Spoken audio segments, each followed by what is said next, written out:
மெதுவாக உன்னை கொஞ்சம் தொட வேண்டுமே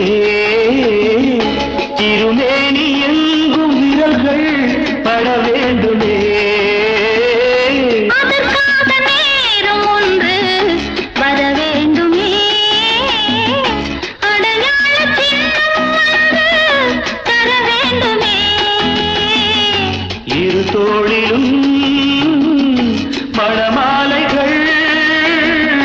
கொண்டாடும் காலம் யாரு கூடும் என்று தவிக்கின்ற தவிப்பெண்டவோ என் கண்மணி காதலி இடமாங்கனி உன்னை பார்த்ததும் சிரிக்கின்றதே நான் சொன்ன ஜோக்கை கேட்டு நாடமும் நீ நகைச்சுவை மன்னன் இல்லையோ என் மன்னவன் காதலன் என்னை பார்த்ததும்